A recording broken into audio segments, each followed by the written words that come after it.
मधुमिता मिश्रा के दूसरे सवाल हैं कि सनातन धर्म कहाँ से आया और आज जो दिखता है क्या वही सनातन है। तो दूसरे वीडियो में आप यह देखिए।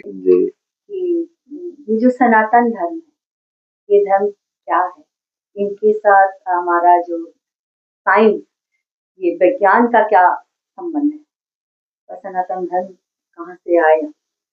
आज की जो पीढ़ी सनातन धर्म के बारे में सोचता है, जानता है, क्या वही सनातन धर्म है, या इसके पीछे भी कोई अर्थ है। हम लोग इसको इस रूप में समझेंगे कि धर्म जो शब्द है इसका कोई अंग्रेजी में पर्याय नहीं है, और लैटिन भाषा में भी नहीं है, हिब्रू में भी नहीं है, जर्मन में भी नहीं है, शायद दुनिया की किसी भी भाषा में नहीं है। कुछ हद तक जापानी भाषा में, कुछ हद तक चीनी भाषा में, क्योंकि उनके ऊपर भारत का बहुत गहरा प्रभाव रहा है, उसको थोड़े बहुत अंतर के साथ वहां समझा जा सकता है। धर्म को वेदों में ऋत कहा गया है, और जो धर्म को विज्ञान की दृष्टि से देखता है, यानी ऋत को जो जानने वाला है वही ऋषि है।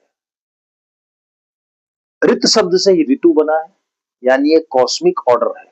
ऋतु कॉस्मिक ऑर्डर के अनुसार परिवर्तित होता है, तो यह कॉस्मिक ऑर्डर ही धर्म है। कॉस्मोलॉजी के दृष्टिकोण से जिस देश ने ब्रह्मांड विज्ञान के दृष्टिकोण से प्रकृति के शाश्वत नियम को समझने की कोशिश की है, उसको धर्म के रूप में हमारे यहाँ परिभाषित किया गया। जैसे एक उदाहरण आता है, ऋतम च सत्यम च अभिधात तपसो अधि अजायत ततो रात्रि अजायत ततो समुद्रो अर्णवः समुद्रात अर्णवात अधि संवत्सरो अजायत।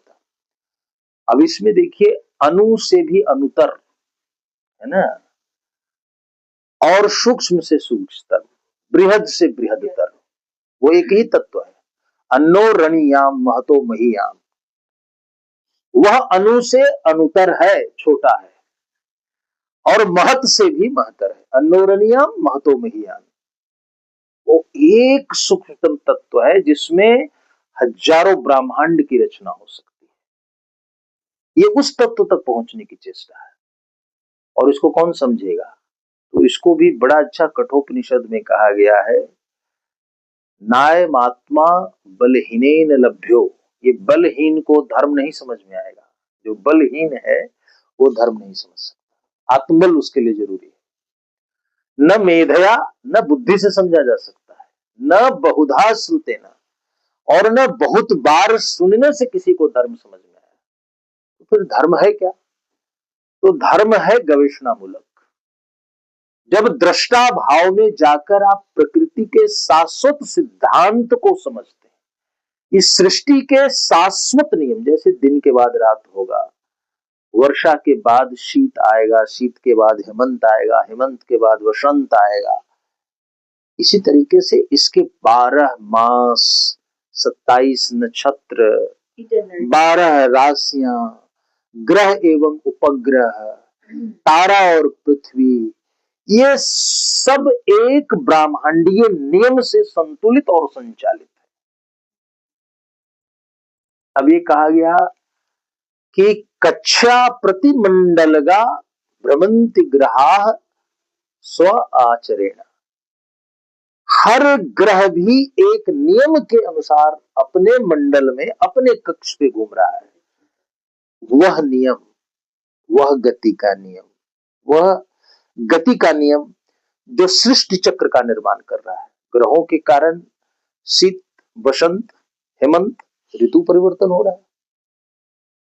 तो एक नियामक शक्ति ने जिस सूत्र से इस सृष्टि को बांधा है, जिसको सृष्टि ने धारण कर रखा है, और जिसे हमें भी धारण करना चाहिए, धारयति इति धर्म, जो धारण करने योग्य है वो धर्म है।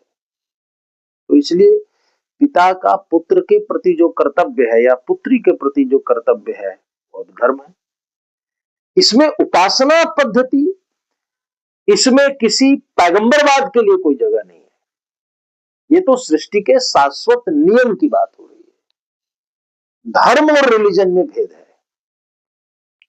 जब कोई व्यक्ति अपने प्रोफेटिक इनकारनेशन को क्लेम करता है, कहता है मैं पैगंबर हूं, मैं ईसा हूं, मैं अब्राहम हूं, मैं मूसा हूं, तो वह एक रिलीजन की बात कर रहा होता है। यानी मैं एकमात्र इस तथ्य को जाना या समझा और मैं ईश्वर का प्रतिनिधि हूं।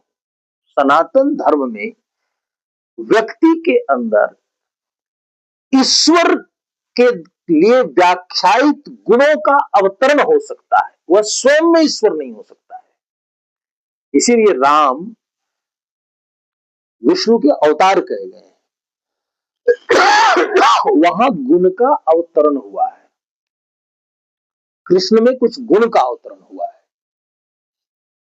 तो गुण का अवतरण सनातन धर्म मानता है कि व्यक्ति में गुणों का प्रकटीकरण होता है। किसी स्त्री में राग भी है और आध्यात्म भी है, तो वो राधावत है। तो राम विष्णुवत है, विष्णु के अवतार जैसे हैं, कृष्ण विष्णु के अवतार जैसे हैं। यह भाव लौकिक अर्थ में आता है, लेकिन यहां कोई पैगंबरवाद नहीं है। बुद्ध ने भी अपने मृत्यु शैया पर यह बात कही कि वो भगवान नहीं है। और भारत का एक गौरव है कि 5000 साल की सभ्यता में एक भी व्यक्ति पैदा नहीं हुआ इस देश में जिसने कहा हो कि मैं पैगंबर हूं, आई एम द प्रॉफिट। ये एक बड़ी अच्छी बात है। हिंदुइज्म या जिसको हम सनातन धर्म कहते हैं, it is not a prophetic religion, it is not an institutionalised religion. यह आपको अपने अंतःकरण के अनुसार सृष्टि के साथ, सृष्टि के तत्वों के साथ तादात्म्य स्थापित करने की पूर्ण स्वतंत्रता देता है।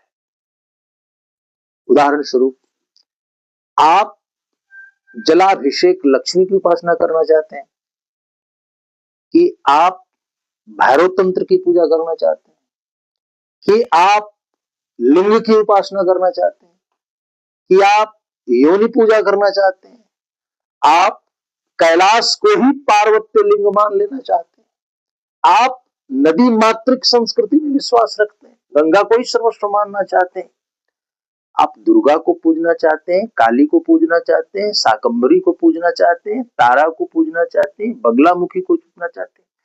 इस सृष्टि का सबसे चित्र वैचित्र क्या है?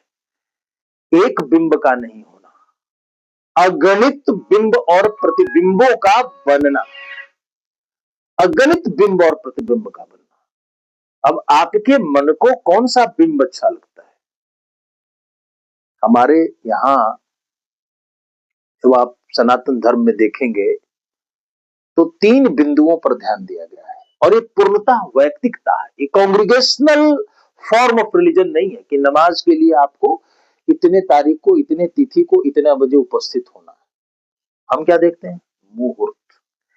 ये मुहुर परिवर्तनशील जो प्लैनेटिक पोजीशन है, वो अच्छा या बुरा समय निर्धारित करता है। हमारे सापेक्ष क्या होगा, उचित क्या होगा? तो हम लोग प्रकृति सापेक्ष नियमों का पालन करते हैं। इसीलिए हमारे यहां जो दिन है उसमें चौघड़ियों का महत्व है, उसमें पहर का महत्व है, उसमें मुहूर्त का महत्व है। ये एक एस्ट्रोनॉमिक साइंस पर आधारित है, और एस्ट्रोनॉमिक साइंस का आधार ऋत रूपी विज्ञान और ऋत रूपी धर्म है। ऋग्भ्यो जाताम सर्वसो मूर्तिमाहो, ऋग्वेद पदार्थ विज्ञान है। ये तैत्तिरीय संहिता ने स्थापित कर दिया है।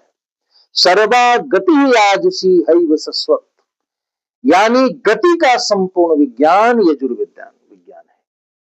तो हमारे वेद किसके विज्ञान है? सर्व तेजः सोम वेद ही सस्वत। शाश्वतता साम वेद की उसके सर्व प्रकार से तेजमयी होने में है। तो हमने ये मंत्र दिया, विज्ञानम व्याजनाति ब्रह्म, विज्ञान और ब्रह्म में भेद नहीं है। ये सनातन की घोषणा है। ये सनातन ने कहा विज्ञानम उपास, विज्ञान की उपासना करो। तो सनातन धर्म व्यक्तिवादी नहीं है। सनातन धर्म सृष्टिवादी है। सनातन धर्म ब्रह्मांडीय विज्ञान को स्वीकार करता है।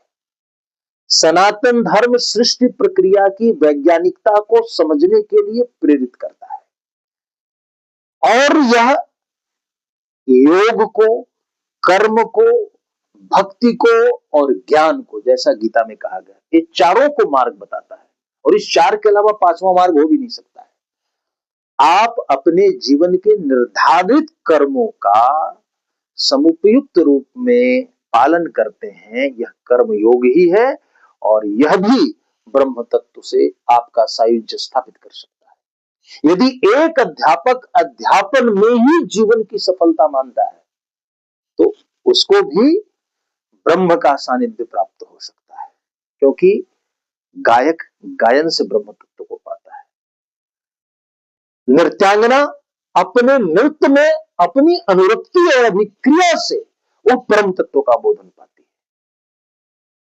भक्तिवादी अपने समर्पण के सूत्र में ईश्वर के प्रति उसका जो समर्पण भाव है वो अपने समर्पण भाव से ब्रह्मांड की गति में मानो लीन सा हो जाता है। एक भाव सृष्टि भी है और भाव सर्जना से वह एक ऐसे मार्ग पर चलता है जहां भाव की विह्वलता उसको जाकर परम तत्व से जुड़ती है। तो भक्ति का भाव भी आपके लिए ब्रह्म सायुज्य की स्थिति पैदा करती है और आप सृष्टि की वैज्ञानिक प्रक्रिया को समझ के ज्ञान मार्ग से भी सृष्टि को समझते हैं, ब्रह्म को समझते हैं।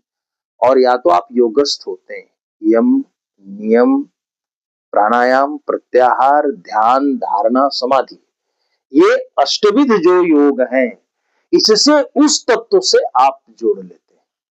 इसको भी एक वैज्ञानिक स्तर पर सनातन ने समझाया है, समत्वम योग युज्यते। आप योग मार्ग पर भी चलकर ब्रह्म तत्व को प्राप्त कर सकते हैं।